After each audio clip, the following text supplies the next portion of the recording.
Sa kabila ng matinding laban sa cancer, pinatunayan ng ilang Pinoy celebrities ang kanilang tapang at lakas hanggang tuluyang maging cancer-free. Kilalanin natin ang ilang mga artista na buong tapang na hinarap ang isa sa pinakamabigat na laban sa buhay. The Philippine Showbiz List presents mga artista na cancer survivor. Kay Abad. Masayang ibinahagi ni Kay Abad na isa na siyang cancer survivor matapos siyang ideklarang cancer-free ng kanyang doktor. Sa isang emosyonal na video na inupload noong May 17, 2026, sa mismong araw ng kanyang birthday, ibinahagi niya sa unang pagkakataon ang kanyang laban sa breast cancer. Sa vlog na tumagal na halos 25 minutes, sa kanilang YouTube channel na Kay and Paul Jake, ikwinento niya ang buong pinagdaanan mula sa diagnosis hanggang sa gamutan, kabilang ang mga pisikal at emosyonal na epekto ng sakit, at ang suporta ng kanyang pamilya. Nagsimula ang kanyang journey noong January 2025 matapos ang ilang medical tests na humantong sa pagtuklas ng kahina-hinalang bukol. Sa kabila ng takot, pinili niyang sumailalim sa operasyon at gamutan sa Singapore, kasama ang tuloy-tuloy na dasal at suporta ng kanyang mga mahal sa buhay. Sa huli, matagumpay niyang nalampasan ang laban at ngayon ay itinuturing na cancer-free. Will Dasovich. Si Will Dasovich ay opisyal at ganap ng cancer-free. Noong August 2017 sa edad na 25, na-diagnose si Will na may stage 3 colon cancer. Matapos ang siyam na cycle ng chemotherapy at isang major operation, emosyonal niyang ibinalita noong February 2018 na siya ay cancer-free. Bagamat idineklara siyang cancer-free, nagpatuloy pa rin siya sa regular na colonoscopy at mga scan upang masigurong hindi babalik ang sakit. Opisyal na natapos ang kanyang remission period noong August 2023 kung saan sa isang interview kay Karen Davila ay kinumpirma niyang tapos na ang kanyang mahabang gamutan. Sa kasalukuyan, malusog na ang kanyang pangangatawan at abala siya sa mga extreme sports tulad ng free diving. Maritoni Fernandez.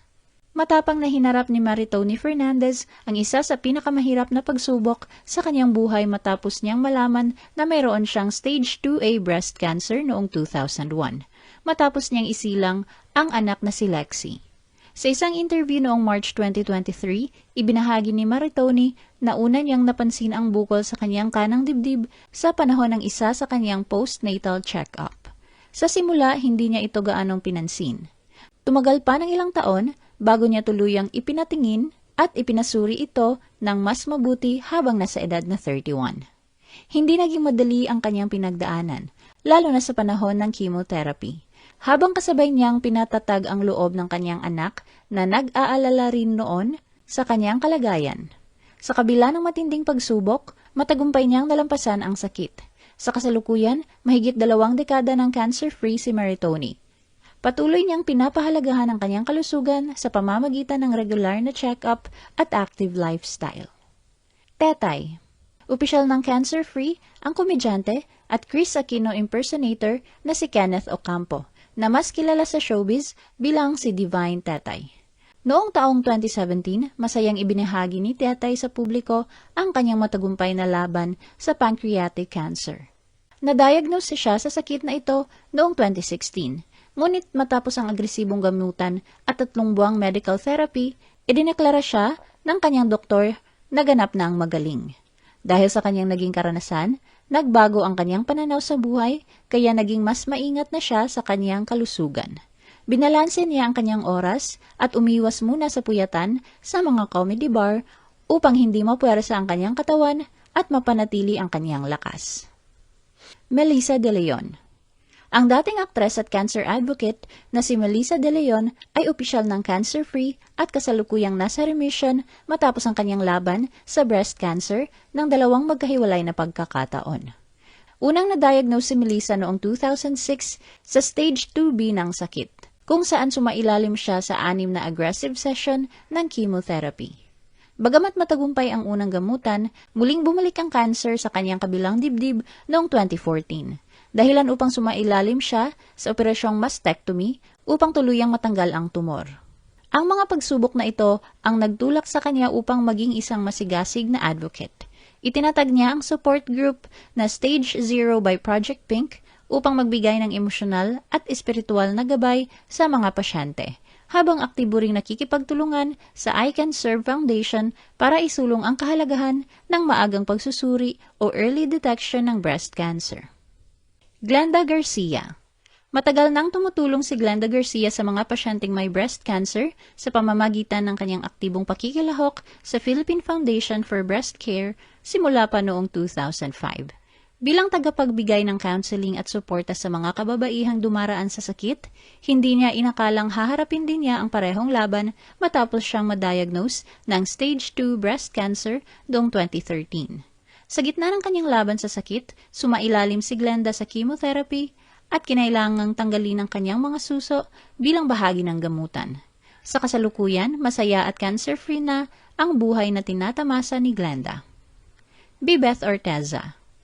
Ang veteran writer, actress at director na si Bebeth Orteza ay 22 years na ang cancer-free. Noong taong 2004, siya ay na-diagnose na may stage 3 breast cancer. Upang masugpo ang sakit, sumailalim siya sa mga session ng chemotherapy at isang modified radical mastectomy. Kilala si Bebeth sa kanyang katatagan at positibong pananaw sa buhay, lalo na sa kanyang tanyag na kataga noon na, "I find the humor in my tumor." Diana Menezes. Ibinahagi ng dating Itbulaga host na si Diana Menezes na na-diagnose siya ng stage 2B breast cancer noong 2018. Sa halip na sumailalim sa chemotherapy, pinili ni Diana ang ilang alternatibong pamamaraan bilang bahagi ng kanyang paggamot, kabilang ang hyperthermia, infrared sauna, at ozone therapy. Sumailalim din siya sa lobectomy.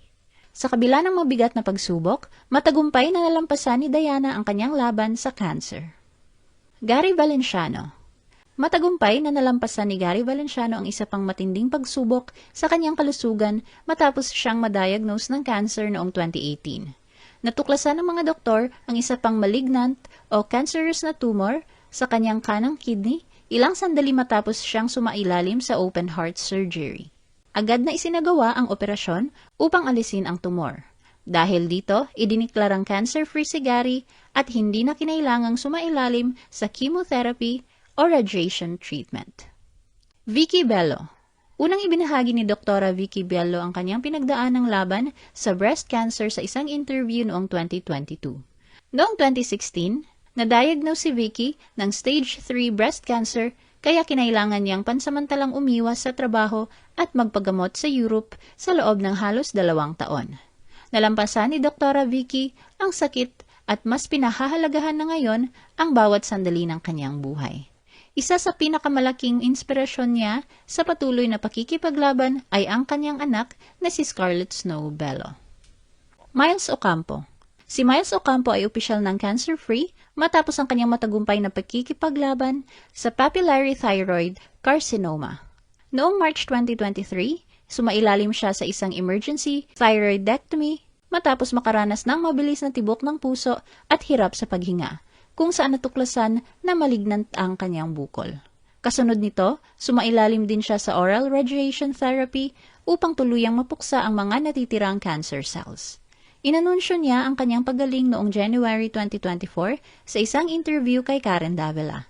Dahil tinanggal na ang kanyang thyroid gland, kailangan na ni Miles na uminom ng maintenance na gamot araw-araw habang buhay at sumailalim sa regular na blood test kada 2 buwan. Sa kabila ng mga naging epekto nito sa kanyang timbang at emosyonal na kalusugan, buong lakas siyang nagpatuloy sa kanyang karera at kasalukuyan pa ring aktibo bilang host sa noontime show na Eat Bulaga. Ano ang masasabi mo sa video na ito? Mag-like o mag-react at huwag mahiyang mag-comment.